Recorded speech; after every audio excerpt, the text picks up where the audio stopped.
Good evening. आज का जो टॉपिक है वो इकोनॉमी से है।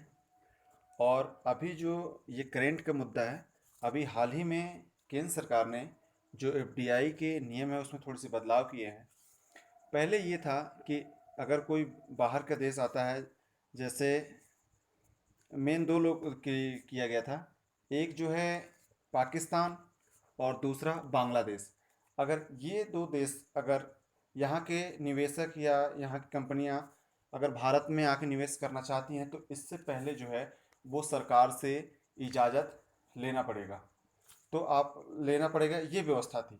लेकिन अभी हाल ही में ये व्यवस्था कर दी गई है कि जो भारत की सीमा से लगे हुए देश हैं, अगर वो भारत में निवेश करेंगे तो इससे पहले जो है भारत सरकार से अनुमति लेनी आवश्यक होगा। तो आपके मन में ये आता होगा, क्या इससे पहले आवश्यक नहीं था? आवश्यक होता है, लेकिन होता क्या है कि एफडीआई आने के दो माध्यम बताए गए हैं, एक बॉम्बे रूट, एक दिल्ली रूट। तो अगर बॉम्बे रूट से अगर कोई निवेशक आता है तो इसके लिए जो है सरकार की अनुमति लेने की ज़रूरत नहीं होती। वो आरबीआई को जो है 30 दिन के अंदर में एक नोटिस जारी कर देता है, दे देता है, और वो फिर सरकार उसको मान ही जाती है। और एक होता है दिल्ली रूट। तो दिल्ली रूट से अगर कोई आता है तो उससे सरकार से इजाज़त लेनी पड़ती है। तो दो माध्यम बताए गए थे। तो ये चीज़ें आपको समझ में आ गई होगी। और ये इसलिए कर दिया गया है जो पड़ोसी देशों को, ताकि जो मौका परस्ती ना कर सके, मौके का फ़ायदा ना उठा सके। क्योंकि अभी हाल ही में चीन ने एचडीएफसी में निवेश किया था। तो ये चीज़ ध्यान रख के कि जो यहाँ के शेयर तो बहुत गिर गए हैं, पूरे विश्व में गिरे हुए हैं, तो इसका फ़ायदा ना उठा ले और भविष्य में ये जो है भारत को प्रभावित ना करे। क्यों?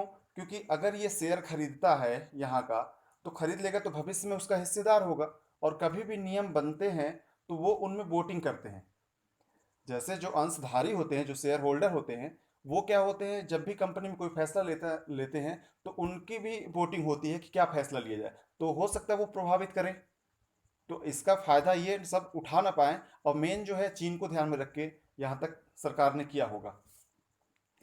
तो इसलिए ये चीज़ें, ये बदलाव किए गए हैं कि अब जो है भारत के जितने भी पड़ोसी देश हैं, अगर भारत में निवेश करते हैं तो उनको सरकार से पहले इजाज़त लेना पड़ेगा। अब ये एफडीआई है क्या, तो ये देख लेते हैं। एफडीआई क्या है, एफपीआई क्या है, ये सारी चीज़ें देख लेते हैं इसमें। विदेशी निवेश, उसी के अंतर्गत जो है ये एफडीआई एफपीआई आते हैं। अब विदेशी निवेश है क्या? ऐसा निवेश जो भारत को विदेशों से प्राप्त होता है, उसे विदेशी निवेश कहते हैं। विदेशी निवेश दो प्रकार का होता है। एक जो है एफडीआई, फॉरेन डायरेक्ट इन्वेस्टमेंट, और दूसरा है एफपीआई, फॉरेन पोर्टफोलियो इन्वेस्टमेंट। तो प्रत्यक्ष विदेशी निवेश और दूसरा जो है विदेशी पोर्टफोलियो निवेश। अब ये जो है एफडीआई और एफपीआई, एफडीआई और एफपीआई में अंतर स्पष्ट करने के लिए 2014 में जो है अरविंद मायाराम समिति का गठन किया गया, और उसने 2015 में सरकार को रिपोर्ट सौंप दी। और उन्होंने ही एफडीआई और एफपीआई में अंतर स्पष्ट किया है। और क्या किया है वो देख लेते हैं यहाँ। 2014 में अरविंद मायाराम समिति ने एफपीआई को दो भागों में बांटा है। पहला जो है विदेशी संस्थागत निवेश, जिसको एफआईआई बोलते हैं। दूसरा योग्य विदेशी निवेश, क्वालिफाइड फॉरेन इन्वेस्टर, जिसको बोलते हैं क्यूएफआई। अब ये जो है एफपीआई किसको कहेंगे और क्यूएफआई किसको कहेंगे? अगर कोई कंपनी या कंपनी समूह के रूप में भारत में आता है, भारत में आके निवेश करता है, अगर कोई कंपनी आ जाए या कई कंपनियां मिलकर भारत में निवेश करती हैं, तो ये जो है ये विदेशी संस्थागत निवेश कहलाएगा, एफआईआई। और जो क्यूएफआई है, जिसको हम योग्य विदेशी निवेशक कहते हैं, तो अगर व्यक्ति या व्यक्तियों का समूह भारत में आके निवेश करता है तो उसको क्यूएफआई कहते हैं, योग्य विदेशी निवेशक कहते हैं। अब मायाराम के अनुसार, अरविंद मायाराम समिति क्या कह रही है आगे? भारत के किसी पंजीकृत कंपनी में अगर 10% या उससे ज़्यादा का निवेश आए तो इसे एफडीआई कहा जाता है। मान लीजिए एक कंपनी है जिसकी पूंजी जो है वो 100 रुपये है। 100 रुपये का 10%, 10 रुपये। अगर जो है बाहर से जो कोई कंपनी आती है अगर 10% से ऊपर का निवेश करती है, 10 रुपये से ज़्यादा का अगर निवेश करती है तो वो जो है एफडीआई कहलाएगा। अगर 9 रुपये करता है तो वो एफडीआई कहेगा नहीं, उसको एफपीआई कहेंगे। तो ये ध्यान रख लेना, इन्होंने यही बात बोला था कि भारत के किसी पंजीकृत कंपनी में अगर 10% या उससे ज़्यादा का निवेश आए तो उसे एफडीआई कहा जाएगा। अगर 9 रुपये आता है तो उसको एफडीआई नहीं कहेंगे, उसको एफपीआई के अंतर्गत रखा जाएगा। ठीक है, ये ध्यान रखे रहना आप। और नीचे यहाँ पास एफपीआई में अंतर होता है, 10% से ज़्यादा अगर आता है तो इसे एफडीआई कहेंगे। उसी के नीचे जो है, भारत के किसी पंजीकृत कंपनी में अगर 10% से कम का विदेशी निवेश आता है तो उसे एफपीआई कहा जाता है। आगे देख लेते हैं। भारत में पंजीकृत कंपनी में आया कोई भी विदेशी निवेश जो है एफडीआई माना जाएगा। भारत में अगर पंजीकृत कोई कंपनी है तो उसमें अगर कोई भी निवेश आता है तो उसको एफडीआई ही माना जाएगा। उसके नीचे लिखता है एफडीआई दीर्घ दीर्घकालिक विदेशी निवेश होता है। यह विदेशी निवेशक लंबे समय के लिए लाभ के लिए आता है। विदेशी समय के लिए आता है ये, विदेशी जो है लंबे समय के लिए आता है। ये लंबे समय के लिए आता है, मतलब सीधी बात है कि 3 वर्ष से नीचे का नहीं आता है, 3 वर्ष से ऊपर के लिए ही आता है। ये जो है एफडीआई जो है वो लंबे समय के लिए होता है, मतलब सीधी बात है, लंबे समय का तात्पर्य ये है कि 3 वर्ष से ज़्यादा समय के लिए आता है ये। वहीं एफपीआई जो है अल्पकालिक होता है। ये जो है एफपीआई अल्पकालिक होता है। एफपीआई का निवेश जो है ज़्यादातर भारत के शेयर बाजार में होता है, क्योंकि ये अल्पकाल के लिए आ रहा है।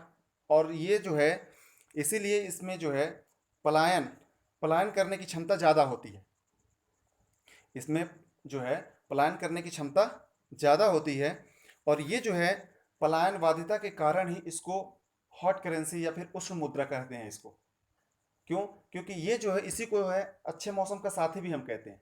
जैसे अगर कोई मान लीजिए वो आता है, और अक्सर इसके जो निवेश होता है वो शेयर बाजार में होता है। शेयर बाजार में निवेश करता है और जैसे इसको लगता है कि अब दिक्कत होने वाली है तो ये पैसा निकाल के फरार हो जाता है। तो इसलिए जो है ये अच्छे मौसम का साथी भी इसको कहते हैं, ये भी ध्यान रखे रहिएगा आप। सॉरी। आगे एफपीआई में निवेशकों को सेबी बाजार में पंजीकृत करना होता है, तभी वह भारत के शेयर बाजार में निवेश कर पाते हैं, क्योंकि वह अल्पकाल के लिए आते हैं तथा उनका मकसद एक निश्चित लाभ कमाना होता है। इसीलिए इसके निवेश से बाजार में अचानक तरलता बढ़ जाती है। तरलता का मतलब लिक्विडिटी, लिक्विडिटी मतलब सीधी बात है पैसे की उपलब्धता बढ़ जाती है, क्योंकि बाहर के ये आते हैं और पैसा लगाते हैं, तो पैसा लगाते हैं तो यहाँ पास पैसे जो है वो बढ़ जाती है, पैसे की उपलब्धता अधिक हो जाती है, तो इसको बोलते हैं तरलता बढ़ जाती है। किंतु इस निवेश से न तो देश में उत्पादन बढ़ता है न ही रोजगार बढ़ता है। तो सीधी बात है ये शेयर बाजार में लग रहे हैं तो ऐसे कोई कंपनी में तो लगा नहीं रहे हैं। बाहर की अगर कोई कंपनी लगाए जिसके आधारभूत संरचना का विकास हो, रोजगार मिले, लेकिन ऐसा तो नहीं हो रहा है यहाँ पास, क्योंकि वो शेयर बाजार में लगा रहे हैं तो पैसे की उपलब्धता आ जाती है, लेकिन जो है देखा जाए तो यहाँ पास नौकरी नहीं बढ़ती। आगे यहाँ एफडीआई यह एक दीर्घकालिक विदेशी निवेश होता है जो देश में उत्पादन बढ़ाता है, रोजगार वृद्धि करता है, नए आधुनिक तकनीक लाता है, व देश में आधारभूत संरचना का निर्माण करता है। अगर एफडीआई आता है तो वो लंबे समय के लिए आता है, सीधी बात है वो लंबे समय के लिए आएगा तो रोजगार में वृद्धि होगी, क्योंकि वो कंपनी में इन्वेस्ट कर रहा तो कंपनी में तो रोजगार मिलेगा ही मिलेगा। नए आधुनिक तकनीक लाता है वो, अगर कोई विदेशी आता है तो वो नई नई तकनीकें लाएगा ताकि वो अधिक उत्पादन कर सके। वह देश में आधारभूत संरचना का निर्माण करता है। देश में आधारभूत संरचना का निर्माण, आधारभूत संरचना हम उसको कहेंगे जो किसी कहते हैं कि जैसे कि सड़क हो गया, ये आधारभूत संरचना है, बिजली है, ये सब आधारभूत संरचना होगी। ठीक है, आधारभूत संरचना के निर्माण में भी इसकी सहायक होती है, क्योंकि अगर कहीं कंपनी लग रही है तो उससे आने जाने के लिए रास्ते बनाएगा, बिजली की व्यवस्था होगी। ठीक है, तो ये सारी चीज़ें ये आधारभूत संरचना होती है, तो इसका जो है निर्माण करता है ये एफडीआई। भारत में एफडीआई जो है मुख्यतः दो क्षेत्रों में आता है। ठीक है, मुख्यतः दो क्षेत्रों में आता है, उसको दो, एक जो बांटा गया है ब्राउन फील्ड और एक जो है ग्रीन फील्ड। ब्राउन फील्ड निवेश क्या है? जब एफडीआई पुरानी प्रोजेक्ट में आए तो ब्राउनफील्ड निवेश होता है। अगर कोई पुरानी कंपनी है उसमें आ रहा है तो वो क्या कहलाएगा? ब्राउनफील्ड निवेश।